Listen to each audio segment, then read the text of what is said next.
At 2:17 a.m., when the world holds its breath, a sound breaks the silence. A phone rings in the dark, its shrill tone slicing through the stillness of the night. But this is no ordinary phone. It is an old landline that no one remembers connecting. Dust covers its surface, its cord twisted like a noose, yet the bell tolls as if alive. The family who lives here swears they never installed it, never touched it, never owned it. And yet, every night, without fail, the ringing begins. Always at 2:17 a.m. At first, they ignored it, unplugged it, even ripped it from the wall. But somehow, at the same time each night, the ringing returned. The father, desperate to protect his family, smashed the receiver to pieces. For one night, there was silence. But on the second night, at 2:17 a.m., the phone rang again, its broken pieces reassembled, waiting on the table. And this time, someone answered. A trembling hand lifted the receiver, heart racing, breath shallow. The static was unbearable, like whispers crawling through the wires. And then, a voice.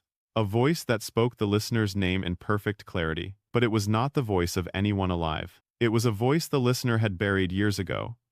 A voice that should have remained in the grave. The mother dropped the phone, her face pale as ashes, her eyes filling with terror. She whispered, barely audible, "That was my father, but he's been dead for 15 years. The family gathered around the phone, staring at it as if it were a serpent coiled and ready to strike. The air grew colder, the shadows longer, the silence heavier. And then, the phone rang again. This time, the daughter answered, her small voice trembling. She whispered, "Hello?" On the other end, the same distorted voice repeated her name, but now it sounded closer. Not through the phone, but inside the room. She dropped the receiver, eyes wide in horror, pointing toward the corner where the shadows gathered. For a moment, the family swore they saw something move. A figure, pale and indistinct, standing where no one should be. The phone's cord twisted on its own, curling like a snake. As the ringing grew louder and louder, it wasn't coming from the phone anymore. The sound was everywhere, echoing from the walls, the floor, even inside their heads. And then, silence. For just a moment, they thought it was over, until the youngest child whispered, "It said my name," and the clock struck 2:18 a.m. The next night, the family swore to themselves they would not answer. They locked the phone in the attic, hidden beneath boxes, far from their rooms. But at exactly 2:17 a.m., the ringing began again, muffled, distant, but relentless. The sound crawled through the floorboards, vibrating through the walls, gnawing at their sanity. The daughter covered her ears, but the ringing was inside her skull. The father stormed into the attic, determined to end it once and for all. He ripped open the boxes, his hands trembling, his breath ragged. The phone sat there, glowing faintly in the dark, as if it were alive. Its cracked surface pulsed like a heartbeat, each ring echoing with unnatural rhythm. Against his better judgment, he lifted the receiver. The voice on the other end was different this time. A woman's voice, soft and broken, whispering through static. "I see you," it said. He froze, his blood turning to ice, his eyes scanning the darkness. The attic felt smaller, the air heavier, the shadows moving closer. "I'm not on the phone," the voice continued. "I'm in the room with you." The father dropped the receiver, stumbling back, his heart pounding in terror. The phone's cord slithered across the floor, reaching for his ankle. He ran, nearly tumbling down the attic stairs, slamming the door shut behind him. But the ringing didn't stop. Now,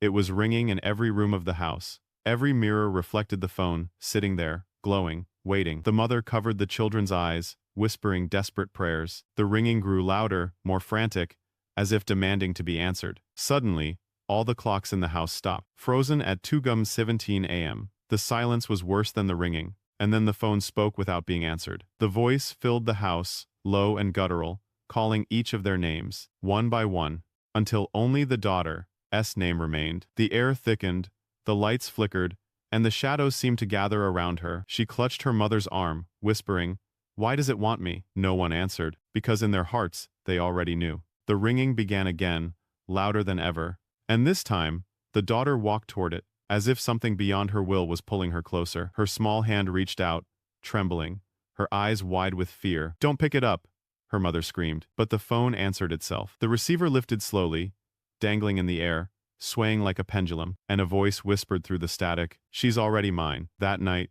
no one slept. Every clock remained frozen at 2:17 a.m., mocking them with silence. The phone sat in the living room now, though no one had moved it. Its cord stretched across the floor like a serpent, coiled and waiting. The daughter refused to look away, as if the phone had hooked her soul. The mother whispered, "We should leave this place." But the father shook his head. "It will follow us." He wasn't guessing, he was certain. The calls weren't bound to the house. They were bound to them. At 2:17, the ringing began again, sharper, more violent, like nails scraping glass. The father grabbed a hammer, determined to destroy it. With every swing, sparks burst from the phone, but it didn't break. Instead, the house shook, the walls cracking, dust raining from the ceiling. The daughter screamed as the phone's voice filled the air once more. "Do you think you can silence me?" The hammer slipped from his hands, burning hot, as if the metal itself rejected him. The mother clutched her daughter, her eyes darting around the room, for every shadow now had a face. Pale, hollow-eyed figures pressed against the walls, whispering in unison, "Answer me, answer me."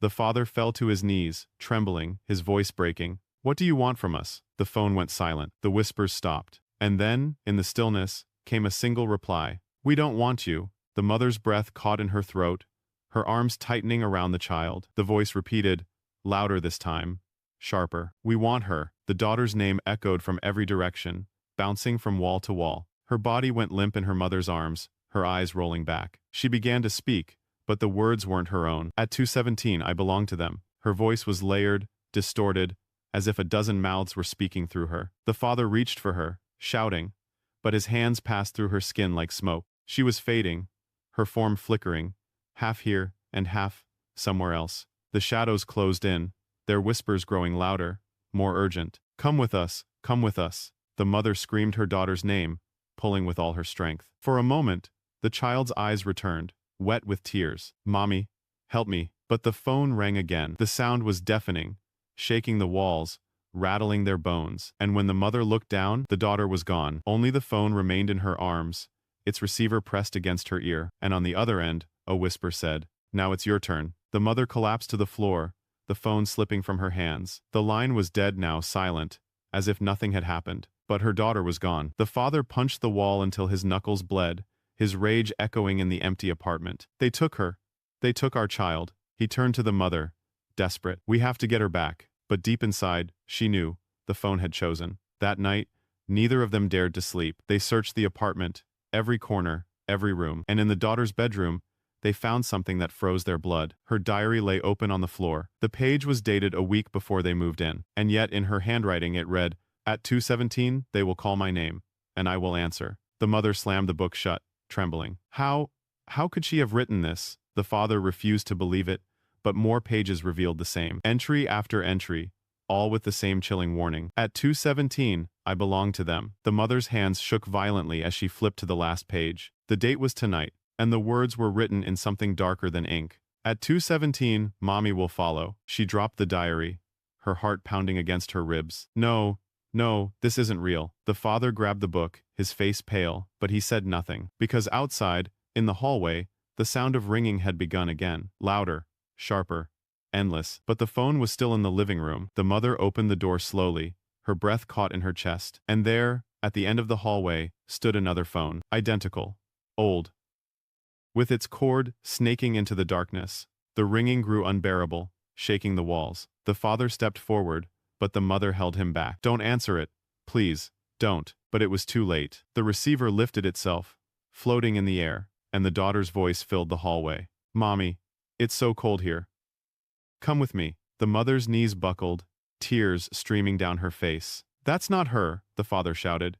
"It's not our daughter." But the voice grew weaker, breaking with sobs. "Please, I'm scared. I need you." The mother's trembling hand reached forward, and before the father could stop her, she pressed the receiver to her ear. The world went silent. The hallway stretched into darkness, endless and empty, and a final whisper bled into her ear. "At 2:17, you will never wake again." The mother collapsed, the receiver slipping from her hand. The hallway was gone. The apartment had twisted into something unrecognizable. Walls stretched like shadows.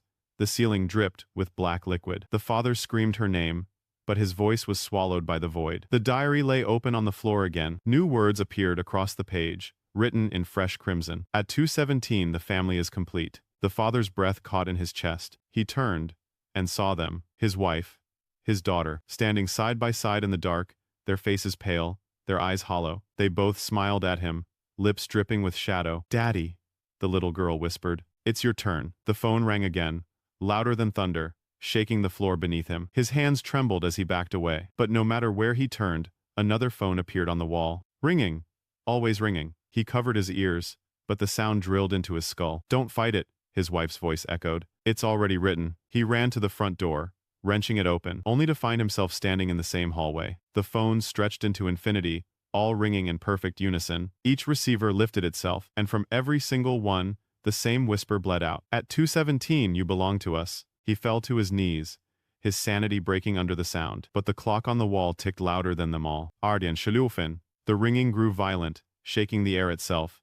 2:16 and 30 seconds. Shadows crept closer, forming pale hands that reached for him. He screamed, grabbing one of the receivers. Take me instead. For a moment, silence. The ringing stopped, the phones vanished, and the clock struck 2:17. The lights exploded. The walls split open, revealing endless corridors filled with mirrors. In each reflection, he saw himself older, broken, screaming, and in every mirror, his daughter stood behind him, whispering his name. The phone rang one last time. He lifted it slowly, tears burning his eyes. Hello? His own voice answered back. It's 2:17, and you never should have answered.